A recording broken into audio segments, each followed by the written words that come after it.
নবীকে আসলে 5 ওয়াক্ত নামাজ পড়তেন? বিসমিল্লাহির রহমানির রহিম। আসসালাতু ওয়াসসালামু আলা সাইয়্যিদুল মুরসালিন ওয়া আলিহি আজমাইন। প্রিয় তরিকার বন্ধুরা,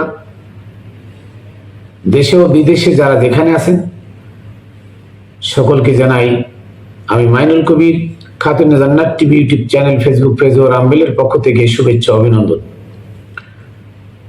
আমি সর্বপ্রথম সালাম জানাই আকে নামদার তাজেদার মদিনা মুহাম্মদ মুস্তাফা সাল্লাল্লাহু আলাইহি ওয়াসাল্লামের পাক রওজায় এবং তার আহলে বায়াতের পাক রওজায়, বিশেষ করে এই সোহাদায়ে কারবালাদের এই মুহররম মাস উপলক্ষে তাদেরও পাক রওজায়, এবং বাবা শাহ আলী বগদাদী রহমতুল্লাহ আলাইহির পাক রওজায় এবং আমার মুর্শিদ মানিক চাঁদ শাহ রহমতুল্লাহ আলাইহির পাক কদমে। বন্ধুরা, আমি আপনাদের সামনে আজকে তুলে ধরব যে নবী কি আসলে 5 ওয়াক্ত নামাজ পড়তেন? মাওলা আলী, হাসান, হুসাইন, মা ফাতেমা তারা কি 5 ওয়াক্ত নামাজ পড়তেন? এই সম্পর্কে কোরআন কি বলে, নামাজ সম্পর্কে কোরআন কি বলে, আগে কোরআন থেকে জানতে হবে যে নামাজটা আসলে কি। প্রথমে জানাবো যে সূরা হিজরের 99 নম্বর আয়াত, ওয়াবুদু রাব্বাকা হাত্তা ইয়াতিকাল ইয়াকিন। তোমরা রবের ইবাদত ততক্ষণ পর্যন্ত করো যতক্ষণ পর্যন্ত তোমাদের পরিপূর্ণ বিশ্বাস স্থাপন না হয়, ইয়াকিন না হয়। তার মানে আল্লাহকে যারা পরিপূর্ণ বিশ্বাস করে তাদের প্রতি ইবাদত নাই, স্পষ্ট হয়ে গেল এখানে। এবার আসুন সূরা আনকাবুতের 45 নম্বর আয়াত, ইন্নাস সালাতা তানহা আনিল ফাহশাই ওয়াল মুনকার। নিশ্চয়ই সালাত মানুষকে অশ্লীল কাজ, ফাহেসা কাজ থেকে বিরত রাখে। এবার সূরা বাকারার 177 নম্বর আয়াত, লাইসাল বিররা আন তুওয়াল্লু উজুহাকুম কিবালাল মাশরিকি ওয়াল মাগরিব ওয়ালাকিন্নাল বিররা হাত্তা তুনফিকু মিম্মা তুহিব্বুন। এটা আবার অন্য আয়াত। তো পূর্ব পশ্চিমকে তোমরা কেবলা করে যতই মুখ ঘিরাও তাতে কোনো লাভ নাই। লাভ হলো তোমাদের প্রিয় বস্তুকে আল্লাহর রাস্তায় ব্যয় করো। এই চারটা আয়াতের সমন্বয়ে আমি আজকে কথা বলবো যে সালাদটা কি।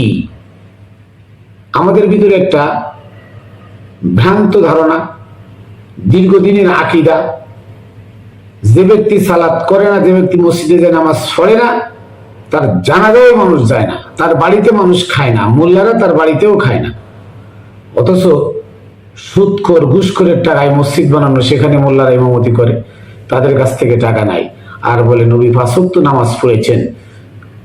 এবং মৃত্যুকালীন সময় জাল হাদিস দিয়ে বলে আবু বকর নামাজ পড়াও, নাউজুবিল্লাহ। অথচ আবু বকর ওমর ওসমান কেউ ওখানে ছিল না।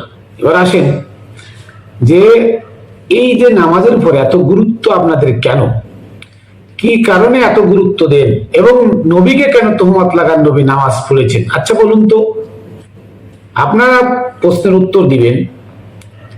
সূরা আনকাবুতের 45 নম্বর আয়াত আল্লাহ বলছেন, ইন্নাস সালাতা তানহা আনিল ফাহশাই ওয়াল মুনকার। সালাত মানুষকে অশ্লীল কাজ আর খারাপ কাজ থেকে বিরত রাখতে পারে।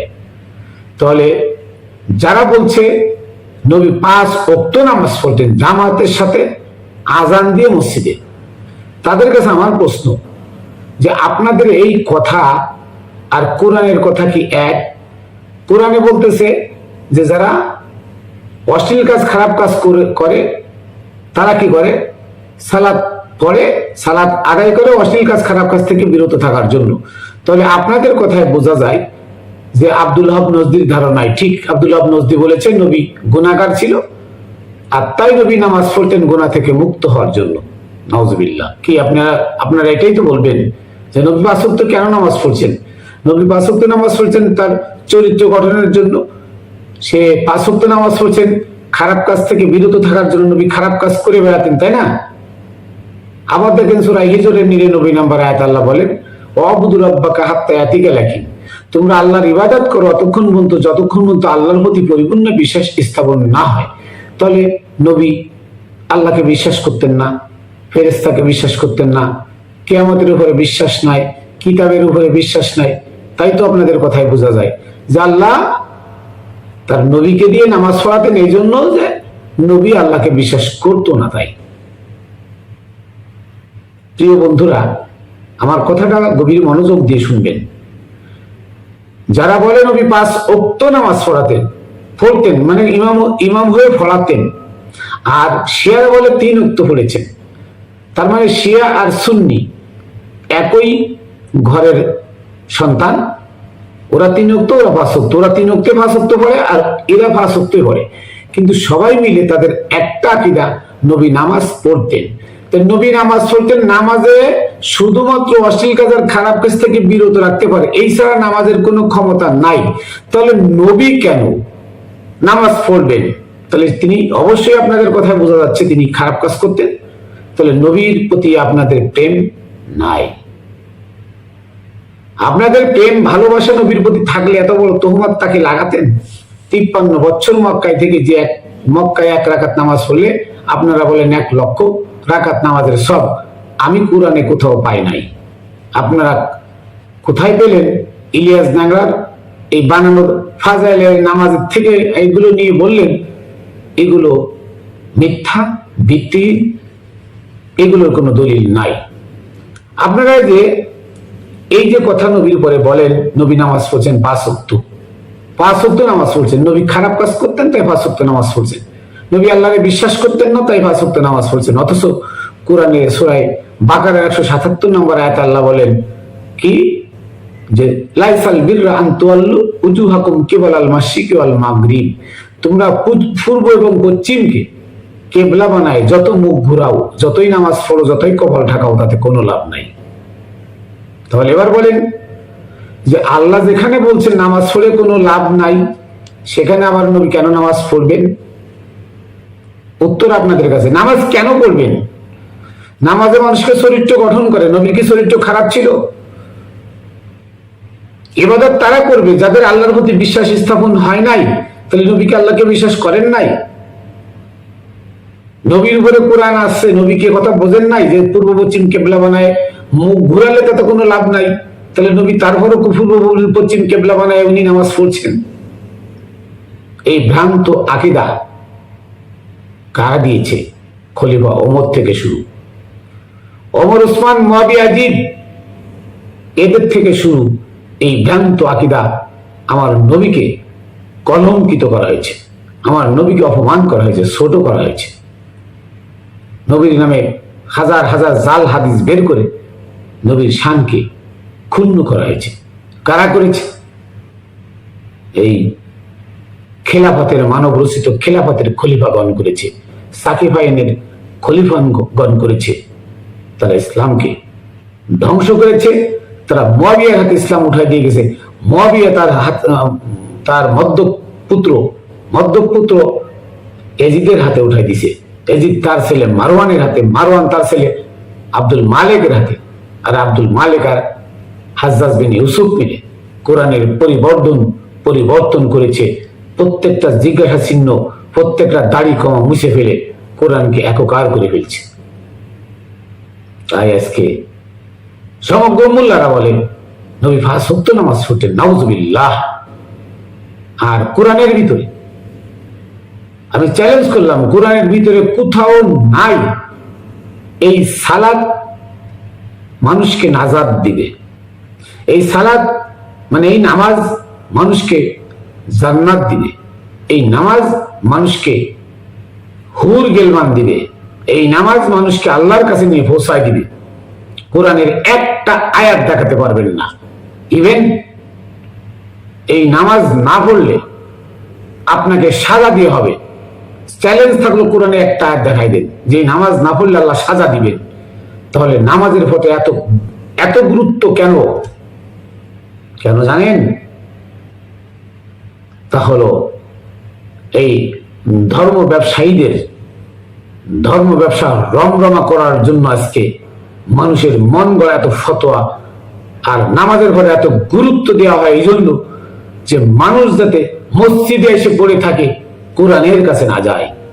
যদি কোরআন পড়ে তাহলে আমার মতো অধম মাইনুল কবিরও জন্ম নিতে পারে আবার নতুন করে, তাদের ধর্ম ব্যবসার ক্ষতি হবে।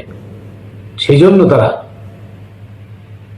কোরআনের কাছে যাইতে দেয় না। 1 অক্ষর পড়লে 10 নেকি, এই পর্যন্ত তাদেরকে রেখে দেয়। তারা মানুষের বানানো জাল হাদিস, এজমা, কিয়াস, ফিকহ, উসুল, মাযহাব চার ইমামের চার ফতোয়া, এটার মধ্যে মুগ্ধ, এটার মধ্যে ব্যস্ত, এটা নিয়েই শুধু মানুষকে সারা দিন শোনাই। অথচ কোরআন আল্লাহর বাণী, আল্লাহ বলছেন অমাল্লাম ইয়াহকুম বিমা আনজালাল্লাহু ফাউলাইকুমুল কাফিরুন, যারা আল্লাহর হুকুম, আল্লাহর নাযিলকৃত এই বিধান দিয়ে কি করে না, সমাজ বা নিজের সামাজিকতা গড়ে না, জীবন যাপন করে না, তারা কাফের, তারা জালেম, তারা ফাসিক। আর মোল্লারা বলে কোরআনের তাফসির হাদিস, নাউজুবিল্লাহ। অথচ আল্লাহ তাআলা বিদায় হজের দিন বলে দিলেন আল ইয়াউমা আকমালতু লাকুম দীনাকুম ওয়া আতমামতু আলাইকুম নিয়ামতি, যে আমি আজকে এই দিনকে, এই কোরআন ভিত্তিক জীবন ব্যবস্থাকে পরিপূর্ণ করে দিলাম। দিন দালিয়ানুন, দিনকে আর হয়তাল্লাযী কজ্জিবু বিদ্দিন, আপনি কি দেখেন নাই যারা দিনকে অস্বীকার করলো? দিন মানে কোরআন ভিত্তিক জীবন ব্যবস্থাকে দিন বলে। দালিয়ানুন, আপনারা খুলে দেখেন তফসিরকারকরা লিখছে যারা কিয়ামতকে অস্বীকার করলো, নাউজুবিল্লাহ। দিন মানে ধর্মকালীন সময়ের জীবন ব্যবস্থাকে দিন বলে, দালিয়ানুন দিন। আর দালনুন দিন মানে হচ্ছে রাত দিন। এই দিনকে বানাইছে তারা কিয়ামত, নাউজুবিল্লাহ।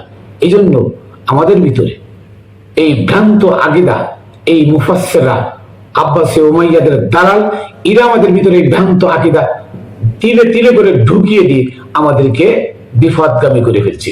আজকে আমরা বিপদগামী কেন? আজকে মসজিদে যাই কপাল ঠুকাই, অথচ আল্লাহ বলছে ওয়ালাকিন্নাল বিররা হাত্তা তুনফিকু মিম্মা তুহিব্বুন, যতক্ষণ পর্যন্ত তোমার প্রিয় বস্তুকে আল্লাহর রাস্তায় তুমি ব্যয় না করবে, ততক্ষণ পর্যন্ত তুমি সফল কাম অর্জন করতে পারবে না। তুমি নামাজ পড়ো, নামাজে কি হবে? না পড়লে গুনাহ নাই, পড়লে কোনো কাম নাই। তাহলে এই নামাজের পরে এত গুরুত্ব কেন? এই নামাজের পরে এত গুরুত্ব দেওয়া হয়েছে এই জন্য যে মানুষ যাতে সুফিজম, যেটা মোহাম্মদ ইসলাম, যেটা সঠিক ইসলাম, যেটা হুসাইন ইসলামের দিকে মানুষ যেন ধাবিত না হয়। এর জন্য এই নামাজের পরে গুরুত্ব দিয়ে মানুষগুলোকে ভয় দেখিয়ে মসজিদের মধ্যে এনে অ্যাটাক করা হয়, যাতে মানুষ মোহাম্মদ ইসলামকে না খোঁজে। তাই নবীকে মানাইছে নামাজি, নাউজুবিল্লাহ। আপনাদের কাছে বিচার দিয়ে গেলাম, যারা এই কথা কোরআনের আয়াতগুলো দিয়ে আমি যে বললাম নামাজ না পড়লে গুনাহ নাই, নামাজ পড়লে কোনো উপকার নাই, নামাজ শুধু মানুষকে চরিত্র গঠন করাইতে পারে, অথচ সারা দুনিয়াতে যত মসজিদ বেশি হচ্ছে, সুদখোর ঘুষখোর তত বাট আছে, কই কমে তো না। তাহলে নামাজ কি নামাজ হইল? এখানে কোন নামাজ পড়লো তারা? অতএব এই নামাজের কোনো মূল্য নাই। তোমার প্রিয় বস্তুকে আল্লাহ রাস্তায় ব্যয় করো, সেটা হচ্ছে আমিত্বকে বিসর্জন দাও, ষড়রিপুকে বিসর্জন দাও, তাহলে তুমি সফল কাম অর্জন করতে পারবে, আল্লাহকে চিনতে পারবে, নবীর প্রেম তোমার হৃদয়ে উদিত হবে। যাই হোক, আমি সকলকে আবারও আমার পক্ষ থেকে, Khatune Jannat TV YouTube channel, Facebook page রামবেলের পক্ষ থেকে শুভেচ্ছা অভিনন্দন জানিয়ে আমি পাক পাঞ্জাতনের পাক কদমে, পাক রওজায়ে সালাম মুক্তি রেখে বাবা শাহ আলী, আমার মুর্শিদ মানিক চাঁদ শাহ রহমতুল্লাহ আলাইহির পাক কদমে আমার সালাম মুক্তি রেখে এখানে শেষ করছি। আবার দেখা হবে অন্য ভিডিওতে। জয় গুরু।